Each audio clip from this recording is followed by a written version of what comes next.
Welcome to Living Wealthy Radio with your host, Teresa Kuhn. Good afternoon. You're listening to Living Wealthy Radio, heard every Sunday at noon here on Talk Radio, 1370 AM, streaming live at talk1370.com. I'm Teresa Kuhn, helping you live wealthier. Resources are available for you at livingwealthyradio.com. Do you feel free? You are more likely to be killed by the police than a terrorist. Is that freedom? 40% of your income is taken from you by the government. Is that freedom? You have to obtain a government-issued license or permit to do many of the things that you think you should have, you should be a basic right. Is that freedom? Or are you really living in a police state? Our guest today, Adam-Kokesh, here to help you understand how to fight back and how self-empowerment and the right attitude is what liberty is all about. Welcome to the show, Adam. Thanks. I appreciate the introduction, but that seems like a tall order. I'm still kind of figuring all that out for myself and making it up as I go along, but I will do my best to pretend I didn't say that and already have all the answers. Well, you've had quite the experience. You're a former Marine.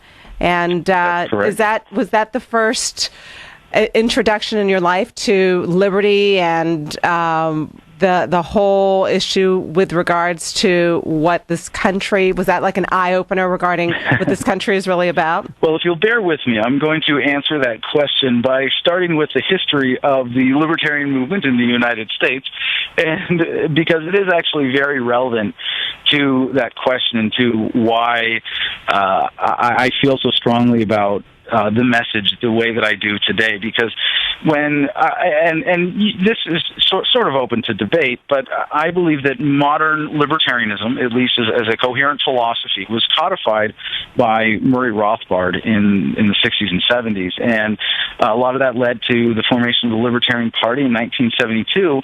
And when people hear about this philosophy, and it's not a philosophy, it's one conclusion of properly applied philosophy, that human beings are going to be happier and society is going to be better run and organized when all human relations are voluntary, free of coercion. This is the foundation of the ideal of capitalism, but that most maligned word has been, confused in so many ways, and we forget that ownership of the means of production means self-ownership. The most valuable means of production is the individual human being, and respect for that means a voluntary, stateless society where all interactions are free of force, fraud, and coercion, and that is the ideal that humanity should be striving towards, and all relationships based on persuasion are superior to those based on coercion. You take humanity back from its potential anytime you relate to another human being with force, or you vote for a politician who's going to take your money to hire someone to point guns at people and control society through coercion. So when this idea was really discovered, or at least, became popularized by Rothbard's writings, and a lot of people latched on to this and figured it out. And it's almost like figuring out that the world is round instead of flat. And when the first people said, "Hey guys, sorry, the world's not flat. Check this out," a lot of people screamed at them and called them heretics. And they said, can you imagine if they had said, "Well, okay, the world's not really round, but it's not flat. It's kind of like a frisbee-ish. It's kind of oblong, something, whatever. But it's not quite round." Okay, I understand it. Pretending that the distortion of the Earth through gravity and whatnot is actually not there. It's actually round. But if the people who said, "Guys, look, the Earth is round," decided to say, "Oh crap! If we say that the Earth is round, people are going to hate us. They're going to be angry with us. Let's tell them it's sort of flat." That's kind of what happened to libertarianism in the 80s and 90s. As it got popular, it got corrupted and co-opted by people who wanted to take it mainstream and thought the way to do that would be to compromise the principles. So now to get back to me to answer your question, when I was in high school, I said I'm going to be a libertarian because I don't want to be a Republican or Democrat. That's lame. What are my other options? Oh, libertarian, leave me alone. sign me up. And what I got was this watered-down version of libertarianism that was like minarchism, which is really a form of conservatism because it's not true to these fundamental principles of self-ownership and the non-aggression principle. So I still joined the military. You know, I was a libertarian, but I thought I could do violence on behalf of government and that would somehow achieve freedom, which is an absurd idea. And I learned firsthand in my experience in Fallujah in 2004 and in general in the Marines. You know, I was a reservist who volunteered to go over twice, went once. But it was enough to learn the hard way that we were making enemies faster than we could kill them, and that the entire concept was wrong, and that actually having a military makes a country less safe. So that was a very influential experience for me, but I'm very passionate about the true message of liberty and you know, really separating the conservative version of that or the non-freedom grounded version of that from real libertarianism, because it's really a cancer on the movement, and that it gets people to think that some violence or some coercion is okay. And while I realized a lot of powerful things from my experience, it still took me really 10 years. I was a pretty slow learner, and I had to figure a lot of this out for myself and get into the reading and discover what liberty and what freedom really meant to come to the point where I'm at today. So does that answer your question enough? Roundabout enough answer? I think so. When you were a U.S. Marine, your fellow Marines, were they shocked at your philosophy, at your way of looking at the world? I mean, here you are against violence and against war, and you're still over there, and you signed up for it. Well, that's the thing, is that I wasn't back then. You know, I thought I was a libertarian, but I wasn't. I was really just another conservative. And that's the real danger with this idea, is that if you don't embrace liberty as a matter of moral principle, you're still capable of doing things that are very dangerous and contradictory to that, and supporting government. And if we believe that, you know, if we accept government, then we're saying that morality doesn't matter.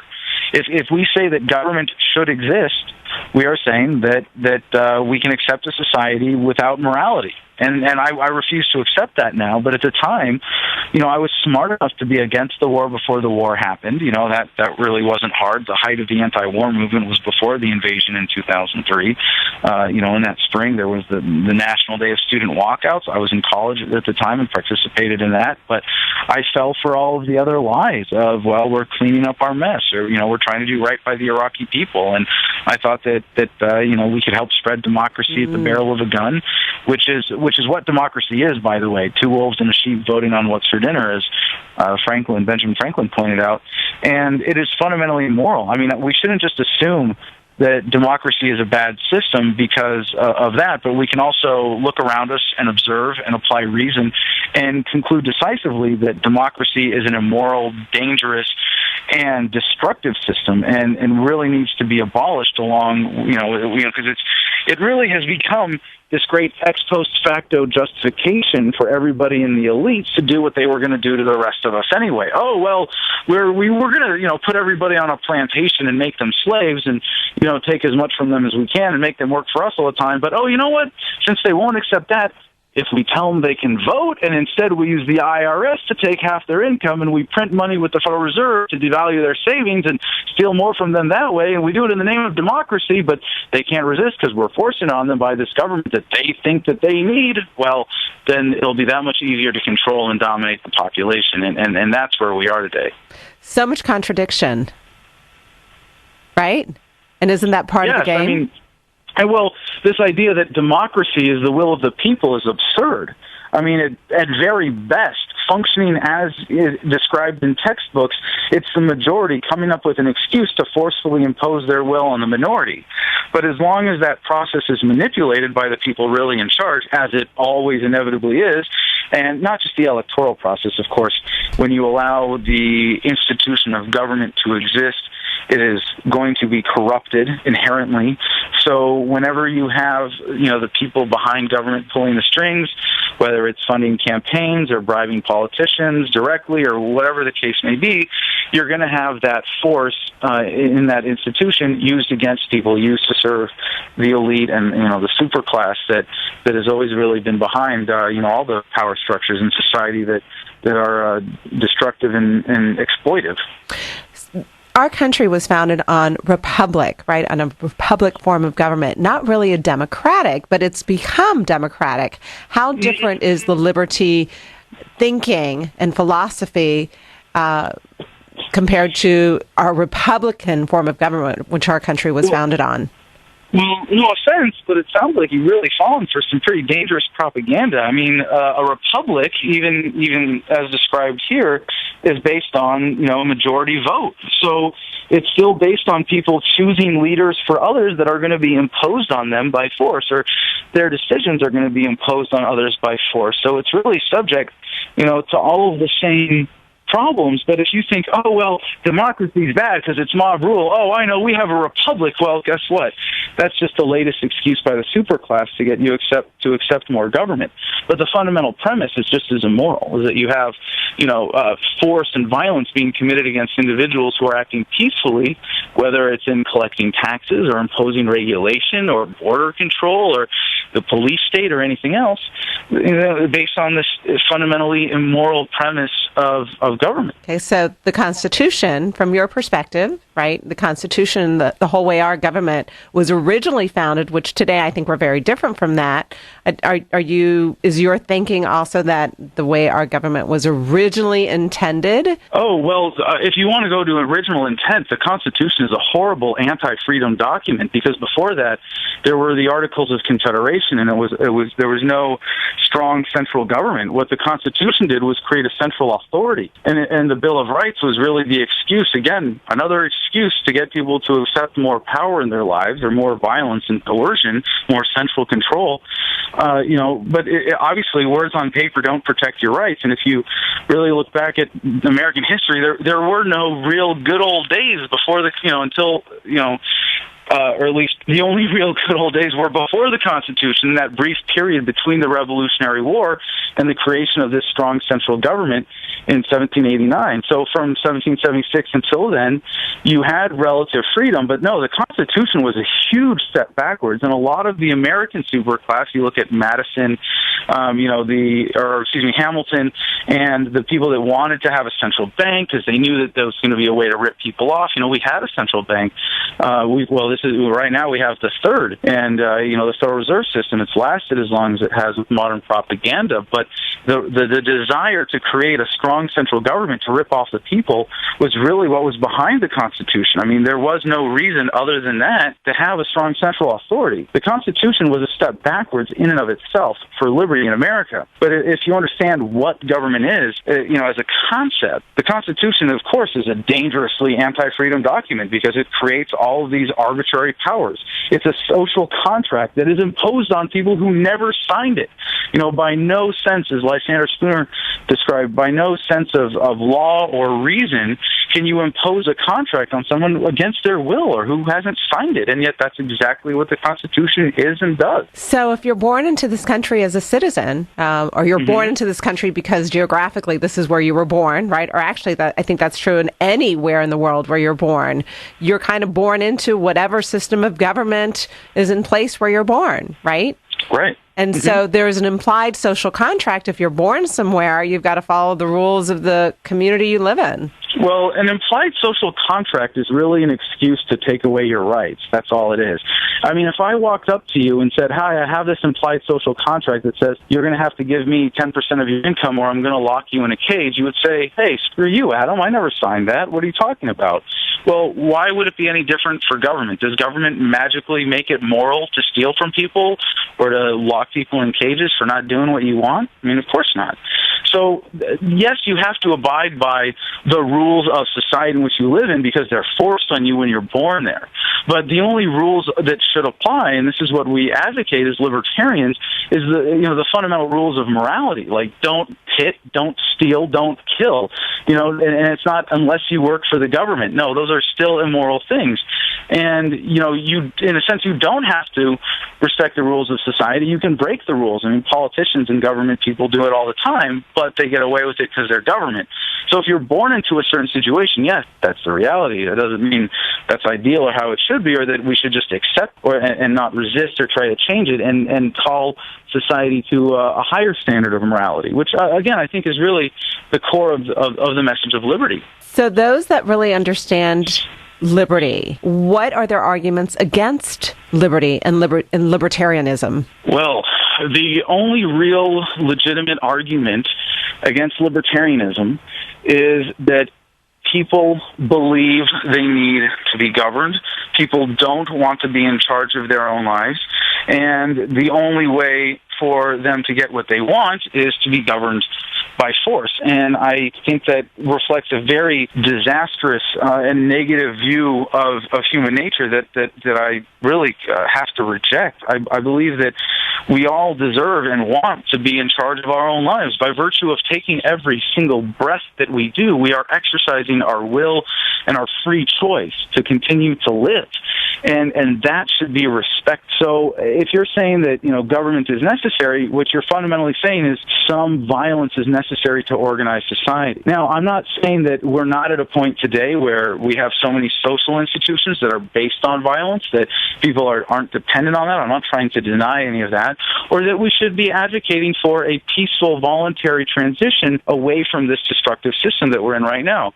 And my solution, personally, is localization. I think we can take governments apart from the top down and localize them. And one of the benefits you get there is that the people that are still so self-loathing as to think that they should be governed by force, that their will should not be respected, that they need someone in their life to violate their will and impose their will on them, they can do that and find that situation for themselves and not impose it on the rest of us who want to be free. Where in the world is there a society that lives by this philosophy? Does it exist? Well, there have been various instances throughout history of brief periods where societies flourished with roughly the system, and I don't think that's a great way of measuring it, because you could ask that about any new idea. Really, libertarianism as a philosophy is kind of, or a coherent worldview, is kind of like a new technology that's never existed. And yes, we've seen various limited versions of it tried in the past with mixed results, but it's kind of like asking the question, oh, well, you've invented a car. We've never been able to get around without horses. I don't think this is going to work. Or perhaps a more parallel description would be slavery. When America was going through the conversation around slavery, there were a lot of slave owners going, but who will pick the cotton? We've never had a society anywhere in the world where without slaves you've been able to pick cotton on such a massive industrial scale and have the kind of fabrics that we enjoy here in America. And the people that were against slavery said, you know what? It doesn't matter. You're going to have to figure that out, because slavery is freaking wrong. It's morally abhorrent. And in the same sense, any violation of freedom is just as wrong, because it is claiming ownership over someone. It is violating their right to self-ownership. Now, it might not be as complete as the slavery that we knew of as institutionalized in America or in other countries, where you actually directly say that you own someone, but it's almost more honest for a slave owner to say, I own you, and you're my property, and I'm going to enforce that, and this is how it is, than for a government to say, aha, you're free because you can vote, even though you work for the government half the year, because we take, and if you really add it all up, it's well over half of the average American's productivity is stolen by government. And that is a violation of your self-ownership, because if you own yourself, you own the product of your labor, and you have a right to that as your property. Absolutely. I could not agree more with what you just said, right? So the slave who understands who his master is, I believe, is more in truth than most Americans who think they live in the land of the free and the home of the brave, and they're actually working for the master 50% of the year, at least. Mm-hmm. And it's become so perverted now. People don't even know the difference between the country and the government, and they use America to describe those things interchangeably, or the people. And if America, and I'm very proud, American history, of the heritage of what the American Revolution meant for moving the ball forward for liberty. Hey, we went from monarchy to republicanism. That was a step in the right direction. Maybe you could see it as a step sideways. I think it was there was some real progress there to be proud of. But now it's so perverted that you look at Americans talking about immigration and illegal immigrants. An illegal immigrant is someone who disobeyed government to live free where they want to live. That sounds pretty darn American to me. And I would argue that most people who are in this country illegally, committing civil disobedience by their presence, defying tyranny, defying people who want to deny them freedom of movement and freedom of choice of where to live, they are far more American than most American, or rather U.S. corporate citizens today. Natural law, John Locke, has been known to be one of the early philosophers around natural law. Does libertarianism have its origins within natural law? Definitely. And I think John Locke was one of the most important intellectuals in developing this coherent set of beliefs for humanity. Although he had a lot of things wrong. Most importantly, he created, or at least he was the first to describe the way that he did. And it's hard to describe an intellectual in the sense because he did have a lot of impact, but we can't say, who else might have been advanced over him in prior years in all the intellectual work of humanity. I mean, I like to go back to even Socrates and Plato, and especially, I apply in what I do in my interviews now a very Socratic dialogue kind of technique to pull out the contradictions and cognitive dissonance that people have to have in order to justify statism. But John Locke's concept of property rights, of mixing your labor with the natural resources, is absolutely fundamental to these ideas, because if you don't have a sense of property rights, what do you respect to someone's property, then you can't respect, self-ownership and who they are as a person. So that was absolutely fundamental, and I think a lot of people, are forgetting to really just get clear on terms.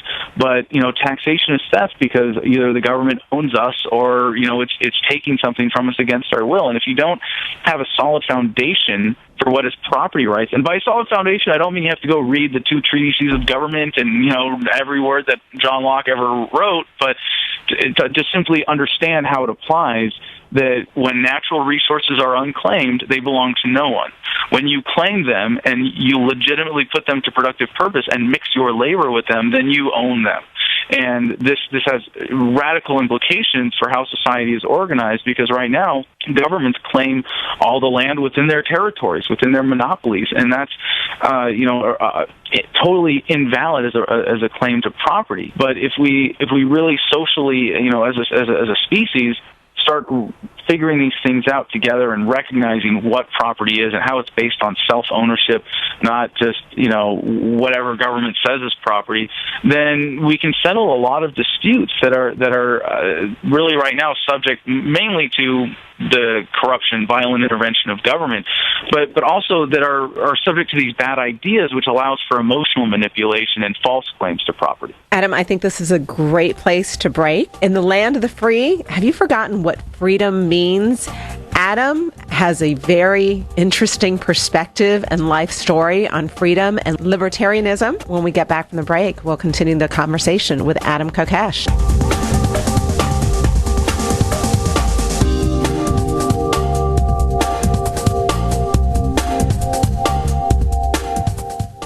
Living Wealthy Radio. Visit Teresa's team online at livingwealthyradio.com, 1-800-382-0830 now. Call 1-800-382-0830. Welcome back, Austin, to Living Wealthy Radio with Teresa Kuhn. Liberty and justice for all. You say it every day in grade school, today at most sporting events. If you're just now joining us, we are speaking with civil disobedience activist and advocate for libertarianism, Adam Kokesh, about what you can do to restore liberty and justice. So, Adam, how did you become a civil disobedience activist? Well, my mom raised me right. What can I say? She definitely gave me a good sense of how arbitrary authority is to be avoided and disrespected and simply eliminated from your life as much as possible. And I think how'd she frame that way of thinking for you? Like, did she say, whatever I tell you to do, don't do it, or do something different? No, no. And it's funny because she's not, or at least before I was not political at all. Don't tell anybody, but my mother is actually Canadian, and that makes me half Kazakhstani. So So she has a U.S. citizenship now that she applied for, and went through the naturalization process after getting the green card and marrying my father in college. But she was not a libertarian. She was not politically inclined. It was just sort of, hey, Adam, this is the common sense attitude towards, BS authority. This is how you deal with it. This is what you do. And she was very open with me. And I think, the most important thing we can do, in achieving a free society is raising our children nonviolently and living by example to them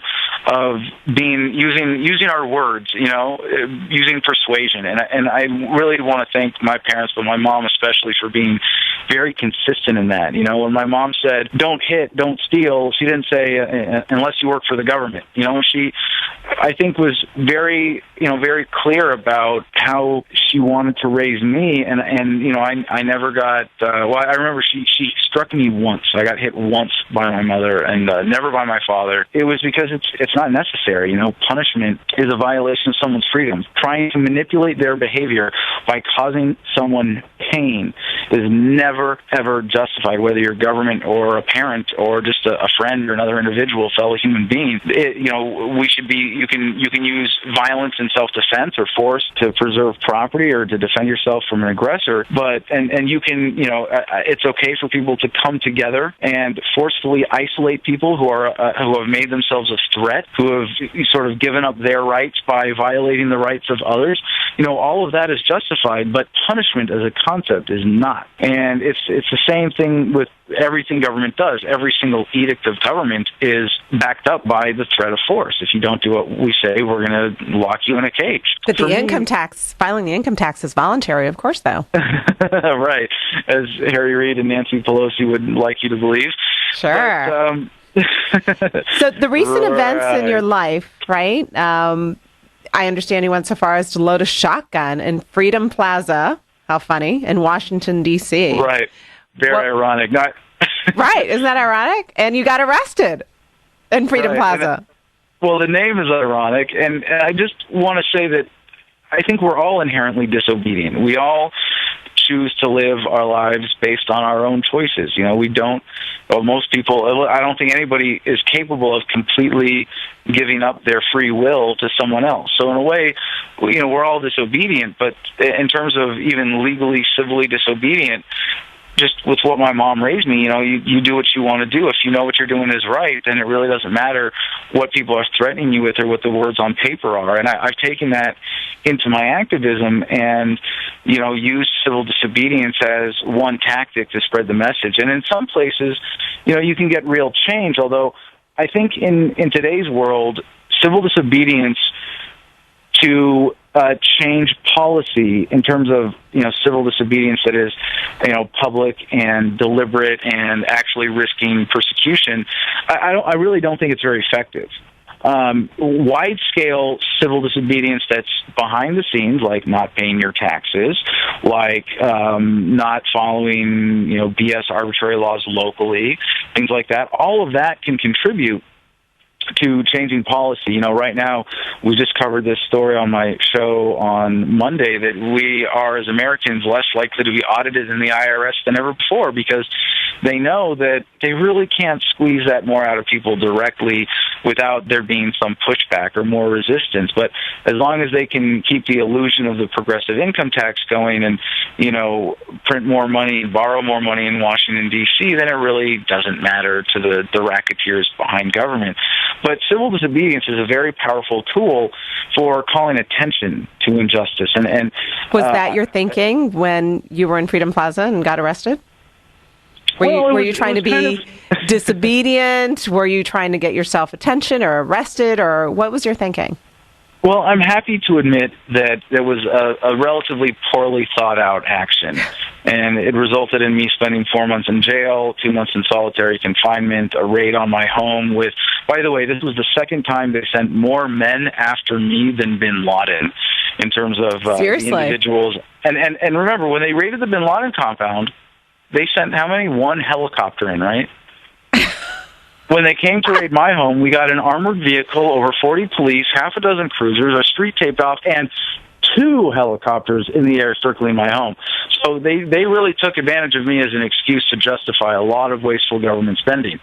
But I think we made a very powerful point that for all of what I suffered as a result of this, including having a flashbang thrown right in front of me in my house, laser sights pointed at my chest, my girlfriend at the time was in the shower on her period and was pulled out and forced to sit in her own blood for several hours.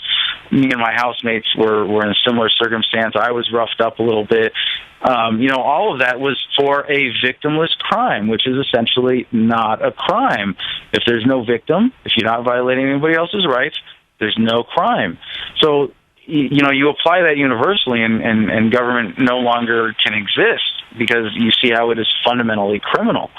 But, I think that the Jefferson Dance Party was even a better, clear demonstration of this. And for your listeners that don't know, this is one of the things that really put me on the map as an activist beyond my anti-war activism was when I had a TV show in D.C.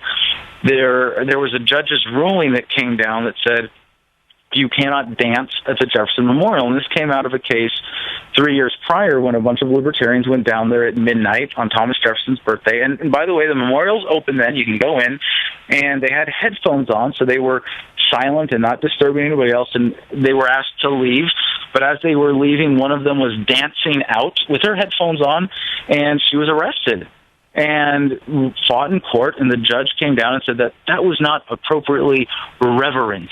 To the guy who was allegedly the great champion of free speech that Thomas Jefferson was, no, you must be reverent and worship the state statue of this man, this pile of stone and metal, the way that we say, or else we're going to put you in a cage. And we just wanted to show the absurdity of that and went and danced deliberately at the memorial, got it all on tape, and we succeeded beyond our wildest dreams in demonstrating the violence and coercion of government, thanks to the park police officers that showed up and body slammed me and roughed up a bunch of protesters. And that video really went super viral, got millions of views. My version was one of several and that got over 1 million.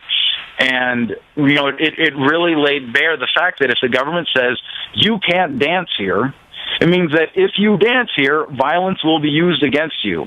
And that's really the premise of every single government law. If they say, you owe us half your income, it means if you don't pay it, men with guns will come and lock you in a cage. If you're not allowed to drive this fast, we're going to steal from you and we're going to stop you. Like if you, when it comes down to it, it is every single law is a threat of violence against you as an individual. And if people just realize that, at least they would seek alternatives. And I think if you recognize that, if you understand the definition of freedom, you understand the definition of government, you realize that they are fundamentally diametrically opposed, that one cannot exist with the other. Right. And therefore, you are inherently, when you wake up to that, you don't go back to sleep. When you wake up to, well, the Constitution, wouldn't that be nice? That's not waking up. That's becoming a little more politically aware. When you really wake up to the nature of government, you can't go back to sleep, and you can't help but be compelled to help move humanity forward by helping other people realize these fundamental truths. So I've got to go back to when you were arrested, right? Because, these are just questions that I've had, and I know a lot of our listeners probably have had. When you posted the video that showed, you in Freedom Plaza with the shotgun, did you think that there would be consequences? Did you think they'd come after you? Yeah, and it was really naive of me to think that they might come and knock on my door and politely, book me and then release me the next day instead of the raid that I got. The raid that you got. Being denied bail. In that sense, it was poorly planned out activism, and I think there's a whole other set of lessons to be learned from that. Well, the joke was, at least for me, when I found out that you were charged with possession of mushrooms, right? I thought, oh, sure. Mm-hmm. Of course he's going to leave his mushrooms in his home when he goes out to Freedom Plaza, knowing that he might be arrested. He's going to leave all his stuff out in the open for them to charge him with, right? What a joke. Yeah, no, there are... Obviously, that was planted, right? Well, there are a lot of fishy things about how the raid was conducted and what came up as evidence and what didn't. And there were a lot of people living in the house with me, so... I don't want to jump to a conclusion and say, well, it had to have been planted, but we know that there were people in the house that were stealing from me, While I was in jail, my legal defense fund was stolen by someone who worked for me. And it was like they were trying to keep me in jail in order to keep living off my business. And I would be very surprised if at least one of the people that was on my team back then wasn't an infiltrator. But we also saw the police carrying in full evidence bags and brown paper bags when they were working to break into my gun safe.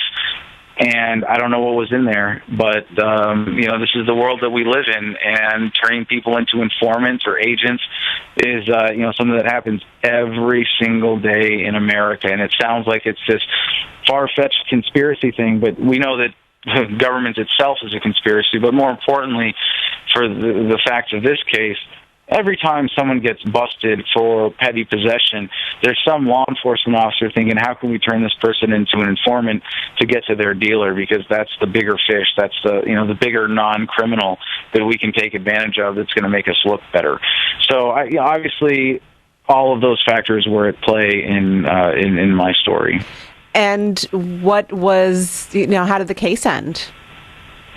Well, I ended up having to take a plea in D.C., and I'm still dealing with some of the fallout for the charges in Virginia. I still have to go back to court, but I'm hoping, and we're pretty confident that I should just get time served.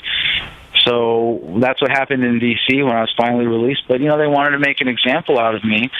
But when they saw the kind of public support that I had, they in a way, this is the way it played out, kind of had to back down. But if we had the support that I knew was out there, and I didn't have, by my own admission here, having this poorly thought out and not being prepared, if we had, the NRA getting behind me, or even the GOA, or any of the significant gun rights groups, or even just my own operation being better organized, we would have been able to better fight it. I would have been able to get out on bail, and we could have mounted a proper legal challenge and possibly challenged this on constitutional grounds, which is what I was hoping to do if we had gotten to that point. But realistically, in D.C., the problem isn't just that you have this corrupt, destructive government system that's acting outside the Constitution, but that people think that the jury trial is a fair process, and it is absolutely not.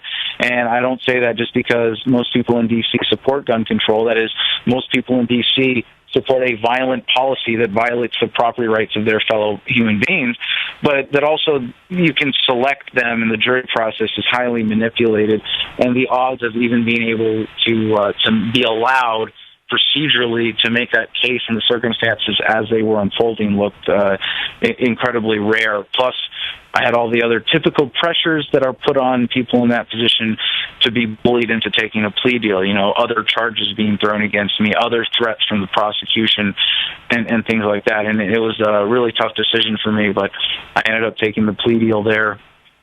And why were you in solitary confinement? For my own protection. For your own, which is really funny. Is that what they said, or are you being serious?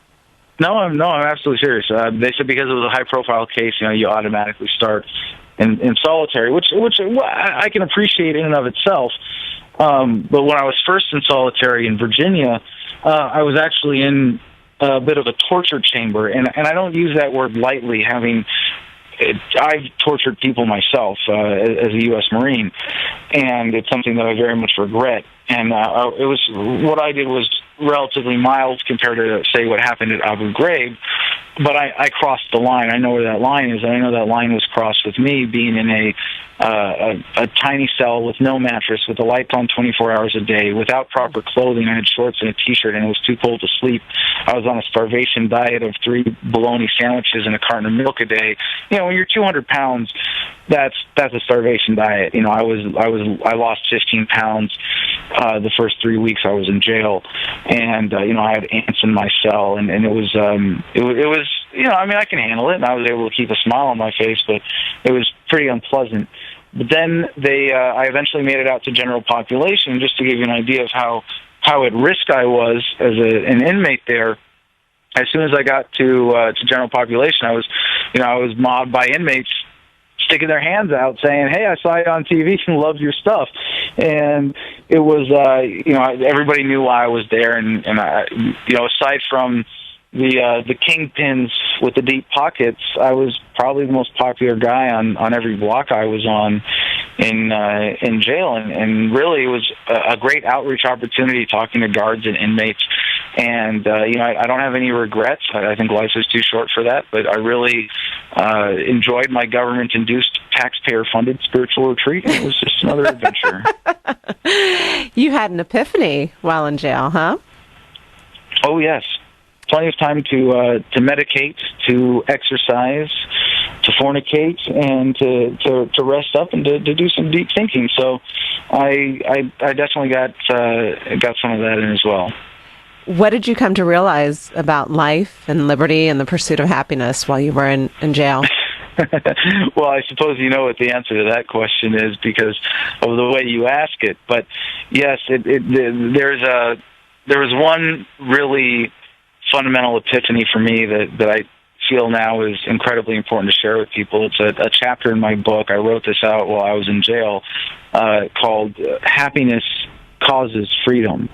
And we kind of have it backwards in America, really in the world in general, and that we've been lured into thinking in this way that is suggested by the famous words, life, liberty, and the pursuit of happiness. And we think of that as kind of a progression. Obviously, if you don't have life, you can't have freedom, you can't have happiness.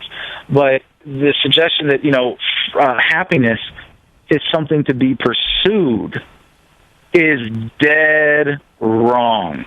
Happiness is a choice. It is a frame of mind. It is something that you decide right now for yourself. It's not something that you go and chase down and beat over the head with a club and drag home to your cave to enjoy forever and ever. It is something in the way that you choose to live in the present.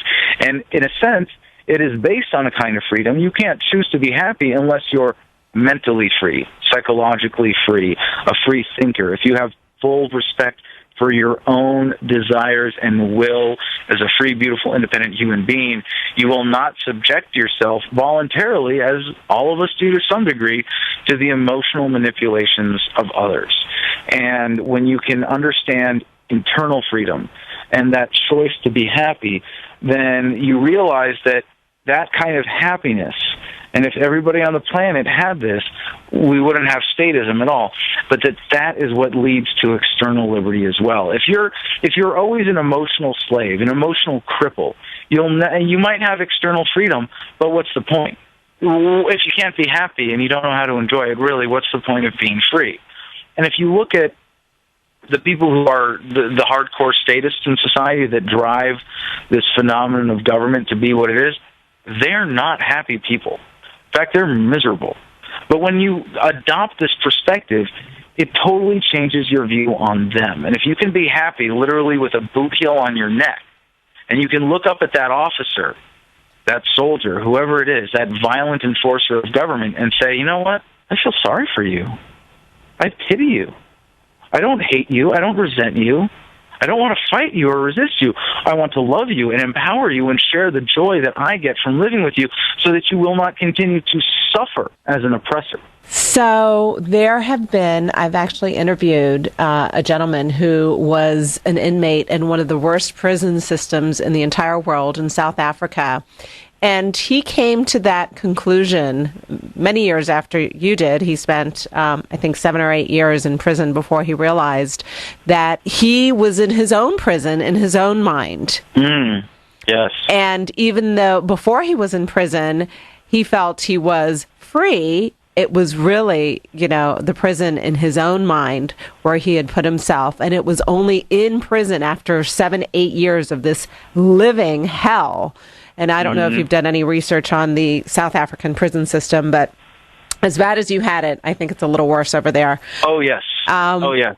He came to realize how free he really was in prison, and he came to love and forgive.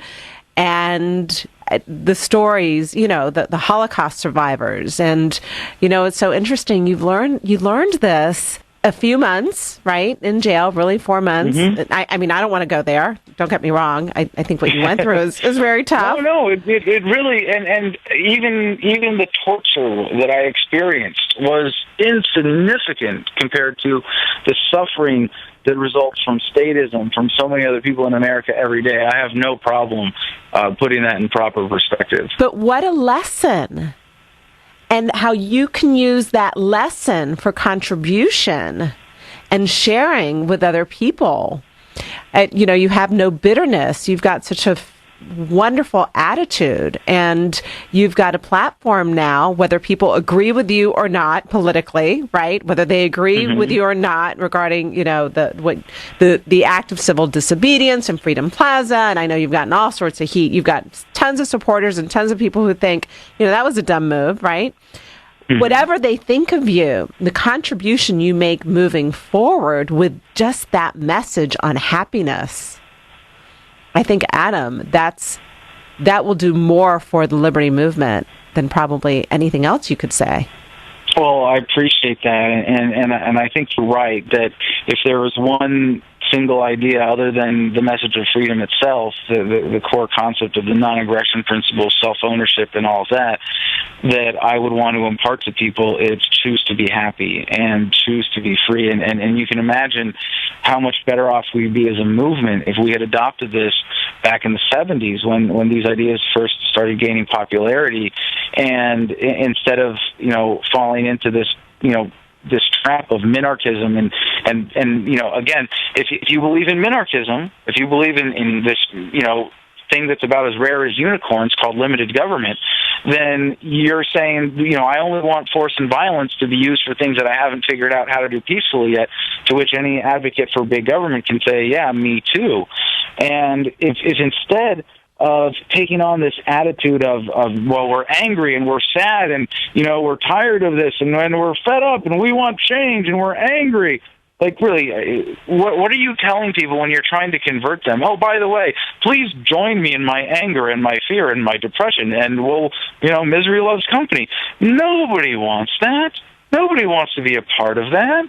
I mean, we've been turning people off for decades being angry, but if you can show people that by choosing to embrace this philosophical perspective, it has made your life better. Hey, you don't have to live with the guilt or shame of disobeying BS laws. You don't have to think that you're wrong for, defying authority. You can live psychologically, emotionally free and choose to be happy, and you can have an understanding of the world that empowers you to not fall for the propaganda, to not fall for, all of the things that reduce our quality of life because we believe we have to live a certain way to either avoid the violence of government or to meet the expectations of others. It makes your life so much better. You understand that, hey, big pharma, as endorsed by government, doesn't have your best health interests at heart. That, the big food processing industry doesn't, just because the FDA says that high fructose corn syrup is safe doesn't mean it's true. Just because the government says the military is keeping you safe from terrorism doesn't mean it's true. Like, all of these things that you can apply to live your life differently and improve the quality of your life through this understanding. That's what we need to be sharing. That's what's going to win people over. No one is going to want to join you in your anger and your fear and depression, but everybody is looking for a way to live better. Adam, I can't add anything to that. We're gonna close the show with that sentiment. Real quick, you've recently relaunched your podcast, Adam versus the Man. We're going to have a link on our website, Living Wealthy Radio, and your new book comes out July 4th. And thank you so much. AdamVersusTheMan.com. AdamVersusTheMan.com. Thank you so much for joining us here on Living Wealthy Radio. God bless. My pleasure. Thanks for having me. You take care.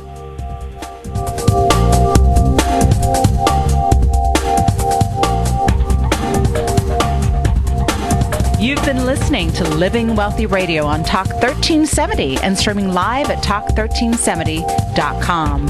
I'm Teresa Kuhn, and I hope you'll join me again next week as I show you ways to live wealthier. Resources are available for you on our website at livingwealthyradio.com.